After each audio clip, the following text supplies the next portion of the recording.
Okay, so I'll skip a couple steps because if you want to know how to take it, it's not hard. You just unscrew this thing. The only thing is you need a special security bit. The screws that they use are these funny ones with probably see it there with the sun in there. Yeah, so you just need something to fit that. So what we're going to do, so this is the dead end, which means it gets this end in there, and then that's this one, just making sure, yep, that's out of the main battery, that's out of the secondary battery, so they're the connectors for them, and this is the connector to connect it all back to the board. So we're going to make the Y lead first before we go digging this out. It makes no difference, doesn't matter. And that's the thing I just took out, that's that battery balancer thing.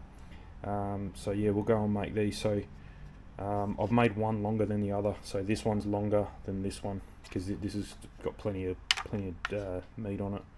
So so you need positive and negative, and that's a parallel connection. So I've got the soldering iron heated up, I've got my wires cut. So on these shorter ends, bang, bang, bang, and bang, bang is going to be these two because they feed the battery. And then on this end is the longer ones that are going to get twisted together, and I may have to, what I normally do is twist them, they're going to come apart though like that, but just twist them together so they hold, fill them up with solder, then they're going to be too fat to fit into here, so I'll just snip it away. But because you've soldered them, they won't fall apart again. So you just snip them away until they feed in, and then get into them again. So I'll need my little Mr. Jig, I think it's called. This is pretty handy for holding. Mr. Jig, I wasn't making that up. So yeah, that's handy for holding these things. But I need two hands to do it. So let me solder all this up and I'll get back to you. Okay, half time. That took me a while to do, only because the wire's quite thick. You can barely even get one of these wires, how thick it is, into the little thing here. And I've got two to get in, so it was solder them together so they're quite chunky, trim them down with the side cutters, try and get them in. So it's not pretty, that's why I put the heat shrink on before I showed you. It's not pretty, but it's definitely not coming apart, so we're all good there. So all this is now is that's going to go to that. This shorty ones will go to a connector which will connect to that one, and the longy ones will go to a connector to connect to that one. So I've already got them stripped, just need to tin them up and solder them to those two connectors there, and that's the Y lead done. Still no postie yet, so once I've done that I'll run an extension cord and I'll get these batteries charging up. Okay, I've got it on charge, so I've got this battery on charge. It's not connected. The other charger connects to here and runs through the board. So because this board is toast, it won't charge the battery. So I've got to do, I can't charge it, that battery, until I have, until I've put the new board in. So, or doesn't matter. Leads mode. I'll show you these ones because these are a bit prettier. So not bad, not good, not bad. So we'll put this on. So you just get your little blowtorch and don't concentrate the heat in one spot, just keep it moving, otherwise you'll burn it. You can, I probably should be using my heat gun. Heat gun actually works a bit better and quicker. But yeah, so you get that hot spot there. But that'll do. Okay, and this is that heat shrink with, it's got hot glue built into it, so you can kind of see it there, hopefully. You can see it definitely here, it's cooled down a bit better, so it really grips it. So there we go, so we got positive on this side, red, all connected, and we got positive there, and which means negatives are all on this side. Negative. So we'll run over here and make sure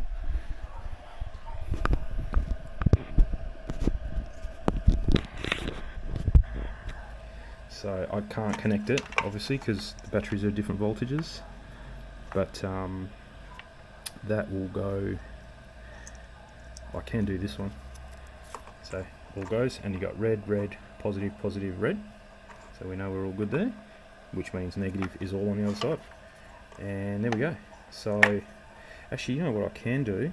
I can connect this one. There we go. So I can connect that one. I can't connect this one until everything's charged. So let me get the charger and we'll see if this does work. But I tried it and it didn't work, but obviously it's not going to work if it's not.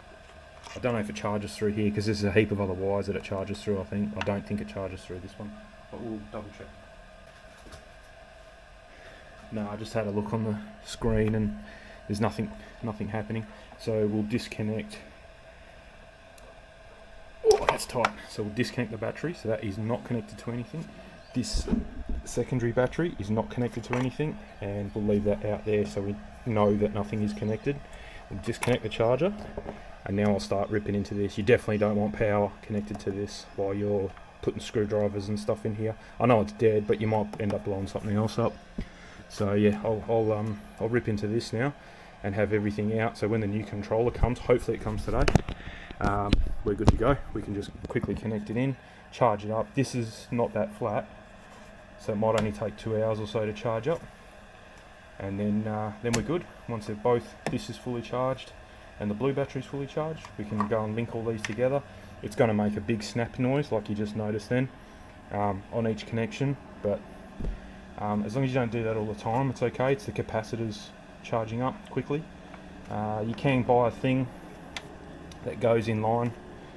You actually can get these with a capacitor built in, I think it is, or a resistor, I'm not sure, and you don't get that snap, but it's not something you're going to be playing with all the time. If it does it once or twice, it's okay, but if it's when you keep doing it, it actually eats away the connectors, so, and eventually you will get a bad joint. So yeah, all good. Alright, I just checked all the tyres and they're still full. They're really good. It's been about 3-4 weeks that I've used it, so I'll give it another shot later, but we'll top everything up. Brakes, make sure the brakes are working, and we're good to go. Okay, so yeah, we're just playing the waiting game now. So nothing's really changed. Batteries on, this auxiliary battery's on charge. I can't charge this battery until I get the new controller. Controller's out. Once you've done it a couple of times, it's pretty easy. I know it looks daunting with all these plugs, but the plugs only go in one spot, so that's good. Yeah, the only thing you got to remember is to connect that to the controller. Get these in the right order, but you can't stuff them up because they're color coded. There's one earth wire that goes to the screw that holds the board right down there. Probably can't see it, it's too dark. Let me get my new torch.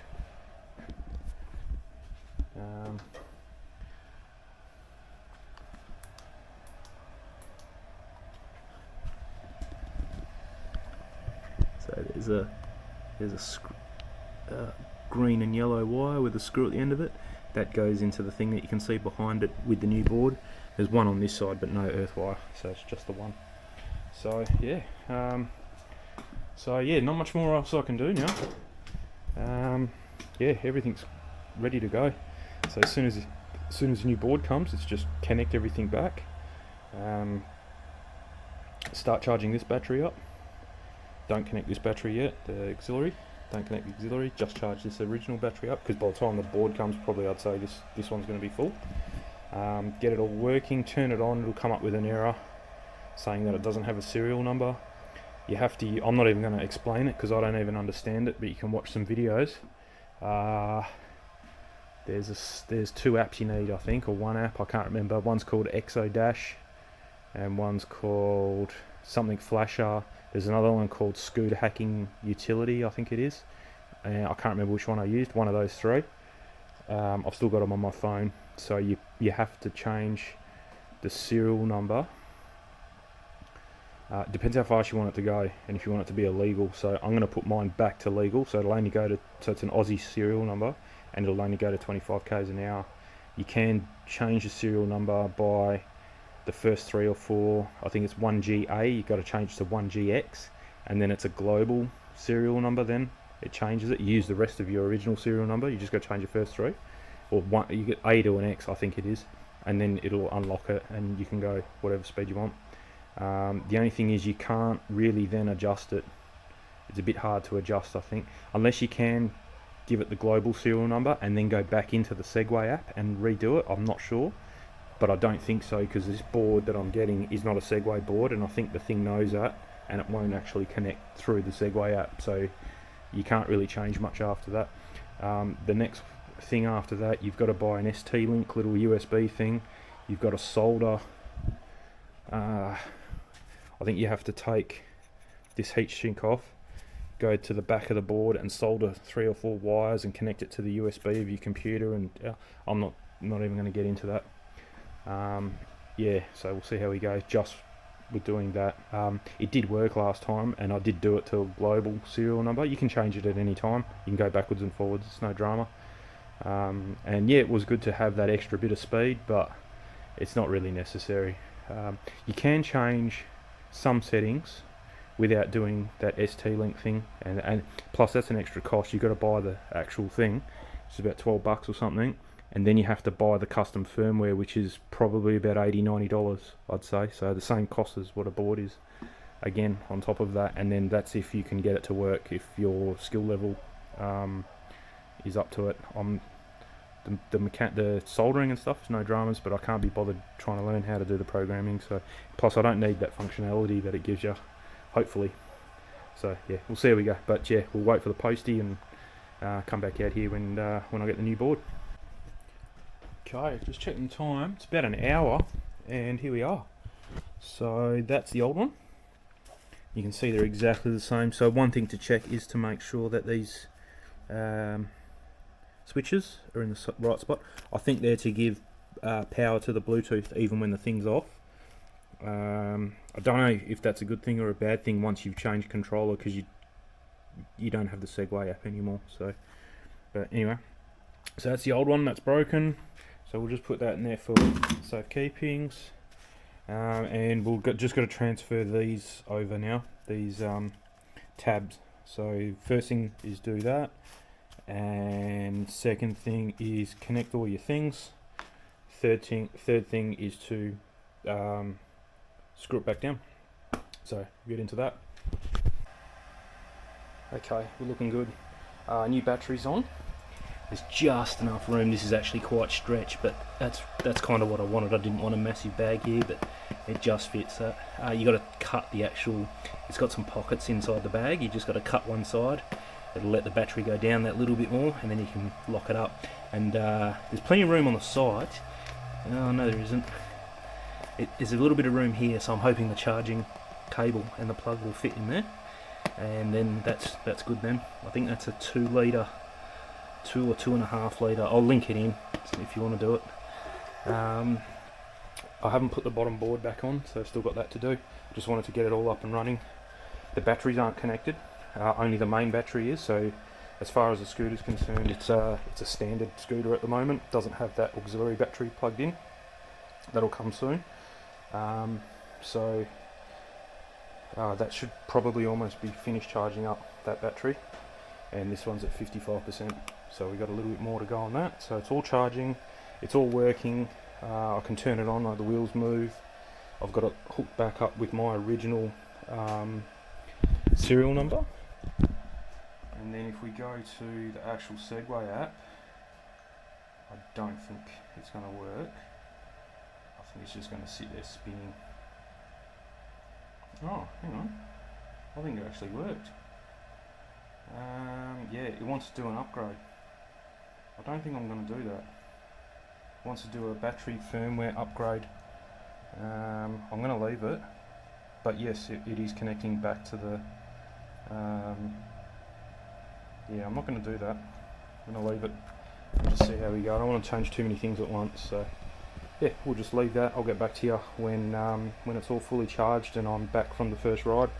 And hopefully I'm not walking home this time, because the last 2 times I've ridden this I've walked home because it's popped to wherever it popped. So but first of all, once this is all finished charging, I'm going to have to flip it over, disconnect the main battery, probe it with the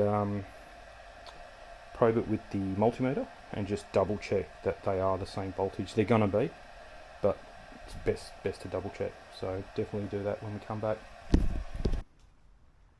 Okay, I'm just going to double check the tyre pressures, and don't know if you can see it, 99%. So we're almost there.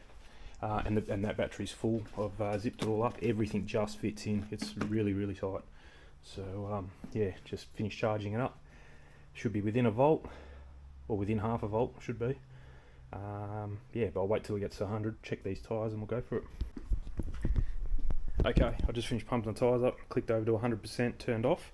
So you want to take that off, so that way you're not getting any false voltage. You want to just be directly on battery. And I'm going to try and do this so that you can see it. It's a bit tricky. So you know, this is the auxiliary battery, not connected. That's my wire lead. That's out of the battery. That's into the controller. So this should have voltage here of this battery. This is what's going to get connected to there. So you want to test that and test that, make sure they're the same, and then bung them in. So let's try. So we'll try and reach for this one first. See if you can see the multimeter. I'll read it out to you because the sun under here is a bit funny. It doesn't matter which one you put it in, you're just going to get a positive and a negative voltage. All we're interested in is the numbers. So I got 42 volts exactly, 42.0. And then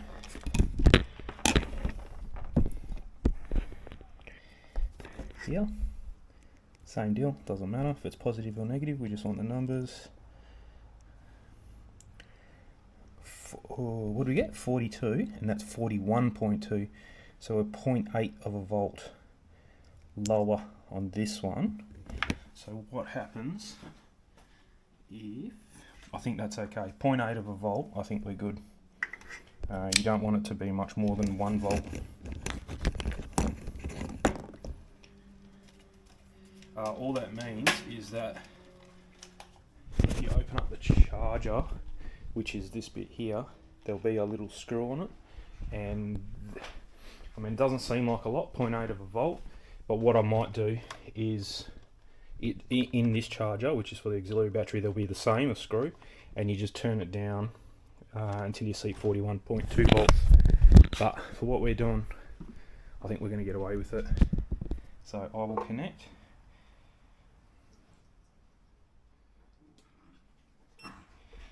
There was no snap of electricity, which was good, because they're within 0.8 of a volt. There's no fire, nothing's hot. The charger's hot, that bit's hot there, but that's not going to get used now. So all good, can't see any flames, no smoke, and everything is connected. So only thing left to do now is put this bottom panel on, which is over there, and we'll take it for a spin. Alright, hopefully you can hear me. I've got it in eco mode at the moment. I've been riding for about 5 minutes and it hasn't pooped out on me, so I think we got it. That noise you heard there is the cruise control. So I'm in eco mode, which is the lowest of the speeds at 16 kilometers an hour. And then if I bump it up into drive,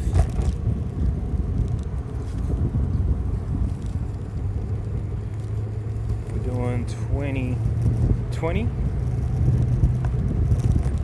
You can adjust these if you pay for custom firmware. I haven't, and I'm not going to. Yeah, so 20, and then I was in sports mode, and that does 25. Cool. If you want to go faster than that, you just change your serial number to 1GAX, I think it is, and that'll sort you out to go faster if you want to go faster. But I'm quite happy at 25, so I'm good. What else is there to say? Oh, so it does go into charging mode. That's another thing you need to pay for if you want to get rid of. I'm not going to do it. From what I've only stopped a couple times. So if you're coasting, it won't go into it. It'll only go into it when the speed is at 0.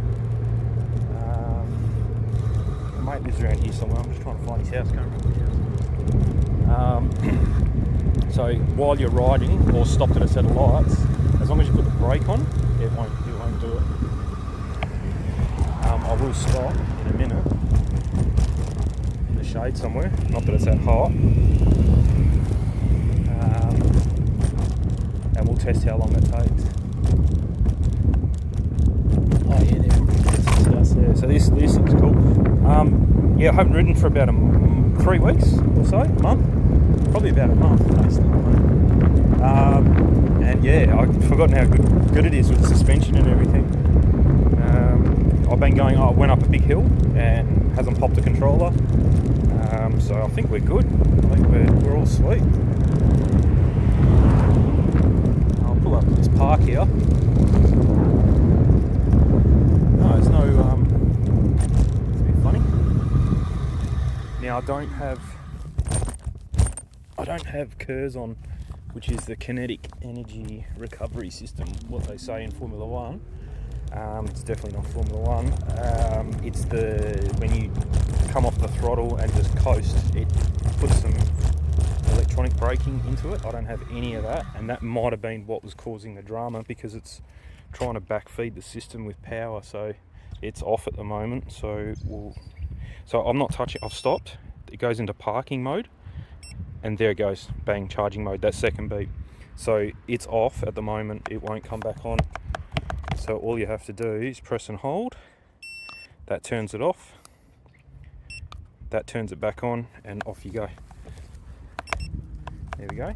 So if I stop again, wait for that first beep.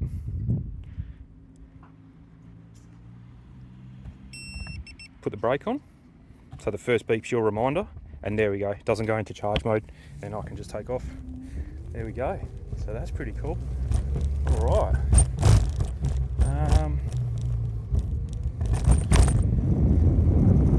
Yeah, cool. That's worked really well. 25, that's all she's got, which is plenty. Absolutely plenty. Go down this way for a bit. I should go a bit closer to home. So that beat is cruise control at 25. So that's really cool. So if I put it quite like, it feels like it's got less power in eco and drive mode as well.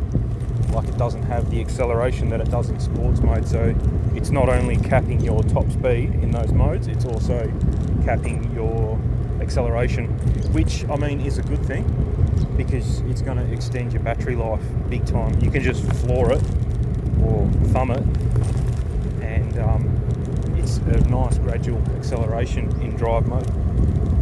So yeah, you could probably, if you wanted to pay for it, you could probably put drive and sports mode both to 25 k's an hour, and but have less acceleration in drive mode, and that'll do. I mean, it's enough.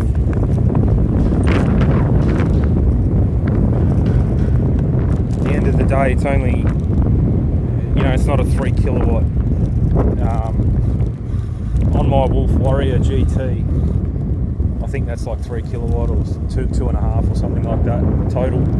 And the modes, you have to adjust the modes, and it's actually got 5. But this has only got the 3. Eco, Drive and Sport. The Wolf Warrior's got 5. And if you don't adjust them, you have to adjust them. I don't think even my Speed 5 is top acceleration. I think that's even trimmed down. I've got it trimmed quite a bit. It's just a bit ridiculous. It spins tyres, like it spins plate tyres. It's stupid. I won't go on the road. You are allowed on the road, but this, like I'm saying, this thing doesn't really accelerate that fast. You're just going to be hindering cars. I'll go back on the road though, because yeah, over here you're allowed on the road. You can't see. What if I can't swap while I'm recording? As long as there's no centre divider island or paint line, and the speed limit's 50, which it is here, 50 k's an hour, not 50 miles an hour. It's only residential streets. You're allowed on the road. So yeah, what I'm doing is legal. It's if we go up this other road here, put it in sports mode.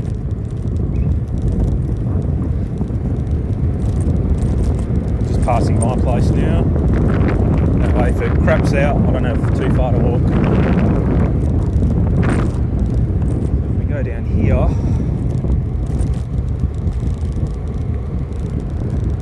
I know you're only looking at me, it's a bit boring, but I'll cut some out actually.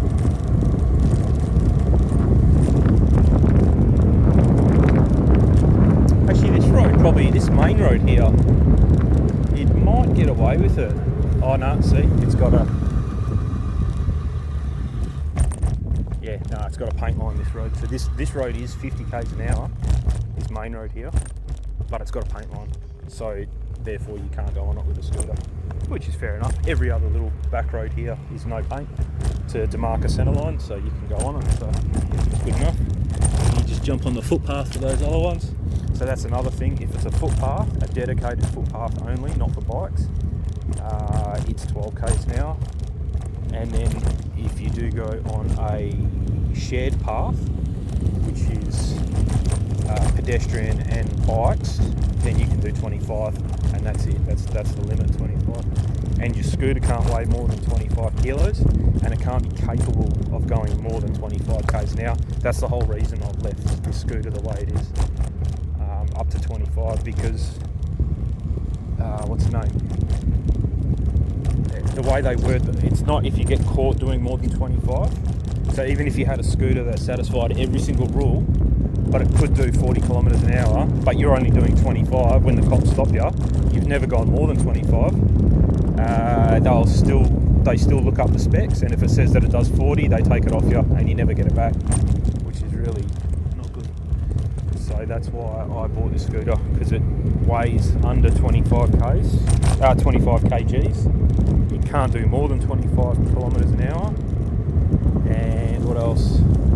Height, width, and length fits in for all that. It satisfies every single rule. And it was the biggest scooter I could buy with handlebars. I'm pretty tall, so I needed bigger handlebars, so I'm not bent over. And it had the best range, which still wasn't quite good enough for me. I'm sure if you weigh 60-70 kilos and you put it in drive mode, and you know, it's your weight that makes a difference. I'm like 100 kilos, so that makes a big difference in range. That's what kills your range. Saying that, we're getting, like stock, we're getting 45-50 k's an hour, 45-50 kilometres out of them in range, so it wasn't too bad. Indicators, yep, indicators still work, so that's cool. On the box, I just noticed it actually says Segway. Segway 9-bot or something like that. So that's the box for the controller. So I don't know. I don't think they're original controllers. I'm pretty sure they're not. They look identical, but yeah, oh well. But yeah, I think I'm going to leave it. I've still got plenty of room on the board here to stand up on, even with that battery bag there. I'm hitting that post. That bag's not really in the way. I've lifted it right up. So it's, yeah, I'm not in the way of that. And we're back at the park again. This thing's cool. I'm not even flashing a light. I've only done probably 5 k's, but yeah, the light's not even flashing. So I'll probably that guy had a big smile on his face. He's loving it. I'm probably not going to do a massive run on this while everyone I know is kind of not in a car to come and pick me up if something happens, if that makes sense. I might wait till the weekend, maybe Saturday morning, and yeah, maybe Saturday morning I'll go for it. Not max the battery out, because I think this is going to do like, I mean, if I'm getting 50, I did work it out, if I was doing 50 k's on 15 amp hours, I've now got 25 amp hours because I added another 10 with that battery. So I'm going to do 70 k's. I'm going to get at least 70 k's out of this thing. So yeah, I just want to be able to do 50 k's, because that's about what we normally do, 50-55 k's. But I want to get back with a fair bit of battery, well, not a fair bit of battery, but you know, I want some buffer, because just in case you hit some hills, you know, that takes extra power and it makes a big difference. So no, I think we'll leave it at that. I'm happy with that. That hasn't blown up, so I've got a spare controller now. My mate wants to do the same thing. I'm pretty sure, because he hasn't opened his yet. Hang on a tick. I'll just put this away and I'll pick this up on the other camera. Yeah, so my mate's got exactly the same setup. He hasn't opened his yet, I don't think. He's got exactly the same battery, same scooter, everything's the same. But he hasn't done what I've done yet. He's kind of used me as the test dummy, I suppose, to make sure it was going to work. So yeah, his controller in his scooter is still the stock 9-bot one that comes with the scooter from factory. So I'm pretty sure what he'll be able to do, if he does want to go faster than 25, I'm pretty sure you just change your serial number and he'll be able to do this, what I've done. But if he doesn't want to go any faster, I think it's just a case of a wire lead and that's it. And I've just noticed that rear light is on. Yeah, it's not a reflection. No, the rear light's on, which means, okay, so yeah, it's at 98% battery and it's charging. Oh, thanks mate. Is that what you think about this? Yeah, okay. So I don't know what happens. I think when that gets to 100, this just turns off and these stay on. So what I might have to do, which is not impossible, is peel back this main wire that goes, it's the black and red wire, the main battery feed. Cut them, and you want to make sure that you cut them one at a time. Don't just cut red and black like that, because you'll short it out. Ask me how I know that. I've done it a few times, not on this one, but on other little batteries. You definitely don't want to do it to a big battery like this. So I might have to cut them and probably put in XT60 connector. That way, when you do finish your ride, you just disconnect it and it doesn't go into charging mode then. Because now this is going to sit until I use it, and I don't know what it's going to do. It's not going to hurt it, but it's not the best thing for it. Probably not, because that screen is just going to be on all the time now, for forever, until you disconnect that battery. So I'll see how it goes. What's today? Today's only Monday. Yeah, see, he just does it in the middle. It's all happening today. Yeah, I'll see how it goes for this week, and if it really bothers me before the weekend, I'll cut those wires. And I think that's the safest way, is to put an XT60 connector. You can do it with a switch. I don't have a switch, and the switch would have to be able to handle 30 amps. Nah, it's not going to happen. I don't have. Yeah, I don't know. You'd need a pretty hefty switch. So I think the safest way is just get a pair of these, cut that wire, put them in, and boom boom. And you might want to even come up with a way to have these connected like that, and then have a safety kind of thing around it so they can't pull apart. Because that did happen to me on my first scooter, that I did exactly this.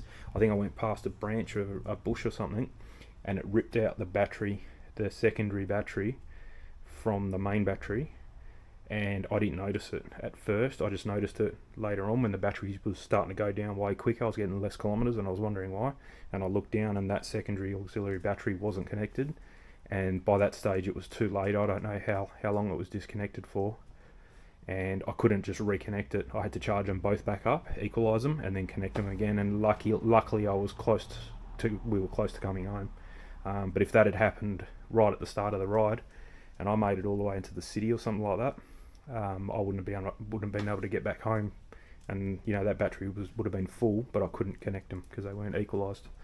Yeah, you can see the light is still pulsing there. So yeah, I think that's what's going to have to happen.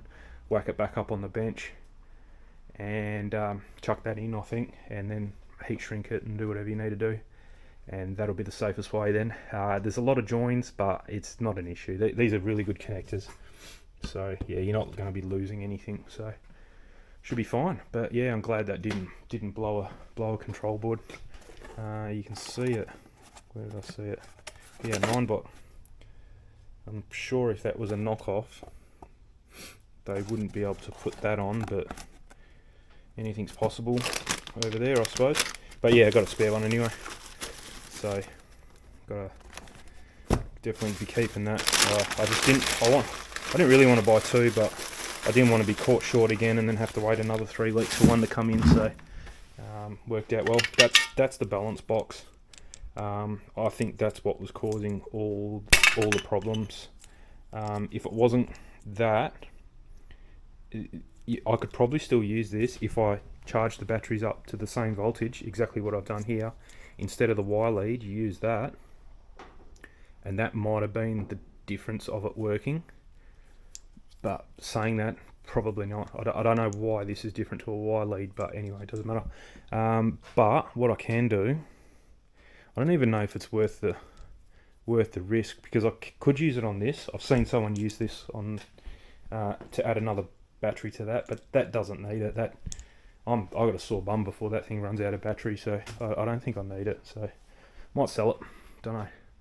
But yeah, she's working well, so happy with that. Got sick of that seeing it sitting around, especially because it's brand new and I hardly used it. So yeah, no, really good, cool. All right, cheers for the help, and we'll catch you on the next project. The next thing will probably be, I'll do a quick video on how to splice in a plug in that. We'll do it back on the operating table and solder in a plug. It won't take that long. I've run out of time today. It's almost dinner time, so yeah, it's not going to happen today. Anyways, catch you later. Cheers for watching.